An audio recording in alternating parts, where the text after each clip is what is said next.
Andhra Pradesh deputy CM ఎవరికి చెప్పనవసరం లేదు. ఆ పేరు అందరికీ తెలుసు. డిప్యూటీ సీఎంగా పవన్ కళ్యాణ్ ఉన్నారు. కానీ ఈరోజు ఆంధ్రప్రదేశ్లో విద్యార్థుల చేత నిర్వహించినటువంటి మాక్ అసెంబ్లీలో డిప్యూటీ సీఎం రోల్ పోషించిన పర్సన్ విద్యార్థి ప్రస్తుతం అంతా ఉన్నారు. నీ పేరేంటి? యోగి. యోగి. ఎక్కడి నుంచి వచ్చావు? మేము విశాఖపట్నం నుంచి. విశాఖపట్నం. ఏమనిపిస్తుంది? డిప్యూటీ సీఎం పవన్ కళ్యాణ్ అంటే ఉన్న క్రేజ్ తెలుసు, ఆయన గురించి తెలుసు. ఆయన పాత్ర నువ్వంటే డిప్యూటీ సీఎంగా చేయాలన్నప్పుడు నీకేమనిపించింది? నాకు ఆయన పాత్ర పోషించేటప్పుడు చాలా ఒక రకంగా ఒకసారి భయం వేసింది. ఎందుకంటే అంత పెద్ద రోల్ మనం పోషిస్తున్నాం కదా, చేయగలమా లేదని. అప్పుడు మా టీచర్స్ ఇన్స్పైర్ చేయడం వల్ల నేను ఆయన పాత్రను పోషించగలిగాను. 45 సంవత్సరాలు అనుకున్న చంద్రబాబు నాయుడు గారు వచ్చి ఆయన ముందు మాట్లాడి నాకు ఎంత సంతోషంగా ఉంది.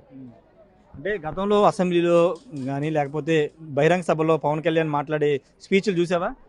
ఫోన్లో చూసాను. ఫోన్లో చూసాను. ఇప్పుడు నిన్ను డిప్యూటీ సీఎం చేయాలన్నప్పుడు? నేను డిప్యూటీ సీఎం చేయకముందు చూసాను. చూసాను ఎందుకంటే ఆయన నాకు ఒక అంబిషన్, నాకు ఆయన చూడాలి, ఆయనతో ఒకసారి ఫోటో తీసుకోవాలని నాకు ఒక గోల్ అది. కానీ వస్తారనుకున్నాను, కానీ నేను సార్ రాలేదు. ఓకే. అంటే ఓవరాల్గా చాలా మందిని దాటుకుని ఇక్కడికి వచ్చావు కదా, ఈరోజు ముఖ్యమంత్రి ముందు లేకపోతే మంత్రులు, స్పీకర్ అందరి ముందు మాట్లాడేటప్పుడు ఏమనిపించింది?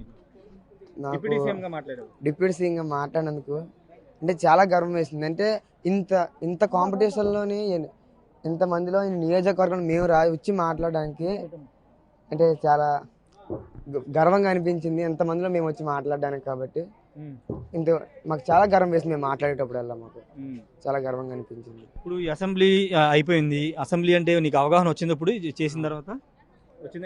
అసెంబ్లీ మీద పూర్తి అవగాహన మాకు మొత్తం కార్యక్రమం జరగడం వల్ల మాకు మొత్తం తెలిసింది. అసెంబ్లీ అంటే ఏంటో, ఎలా స్పీకర్ ఎవరు, ఎమ్మెల్యే ఎలా, మినిస్టర్ ఎలా ఉంటారో, ఎలా ప్రతిపక్షానికి మనకి ఎలాంటి కమ్యూనికేషన్ ఉంటుంది, మొత్తం అంతా తెలిసింది మాకు. భవిష్యత్తులో నువ్వు కూడా డిప్యూటీ సీఎం అవుదాం అనుకుంటున్నావా? నేను భవిష్యత్తులో పాలిటిక్స్లోకి రావాలనుకుంటున్నాను. మరి ఎలా రాసి పెట్టుంటే అలాగే జరుగుతుంది. ట్విస్ట్లు లైఫ్లో అంటే ప్రతి ట్విస్ట్లో ఉంటాయి. ఎక్కడైనా వెళ్తాం మనకు కూడా తెలియదు. కాబట్టి ఏమో లైఫ్ సపోర్ట్ చేస్తే పాలిటిక్స్లోకి నేను వస్తాను. ఎవరిని ఇన్స్పిరేషన్గా తీసుకోబోతున్నా? నేను ఇన్స్పిరేషన్గా తీసుకోవాలనుకునేది, నేనైతే ఇప్పుడు రాజకీయాల్లో ఇన్స్పిరేషన్ ఇంకా పవన్ గారినే తీసుకుంటాను. అలాగే డిప్యూటీ సీఎం కాబట్టి అలాగని కాకపోయినా పవన్ గారిని నేను ఇన్స్పిరేషన్గా తీసుకుంటాను. షార్ట్ టైంలో ఎక్కువ ప్రాధాన్యత పొందిన అతను షార్ట్ టైంలోనే, కాబట్టి అతనికే ఎక్కువ, అతనే నా ఇన్స్పిరేషన్ రాజకీయాల్లో. ఇప్పుడు ఏంటి మీ పేరెంట్స్ రియాక్షన్ ఎలా ఉంటుంది అనుకుంటున్నావు? అందరు టీవీలో మీ ఫ్రెండ్స్, మీ బంధువులు అందరూ నేను చూసారు డిప్యూటీ సీఎంగా. అవును, వాళ్ళకి చాలా గర్వంగా ఉంటుంది. నా కొడుకు అక్కడ దాకా వెళ్ళి మాట్లాడాడు అని ఒక ఆనందం వాళ్ళలో ఉంటుంది. ఇది డిప్యూటీ సీఎం చెప్తున్న మాట.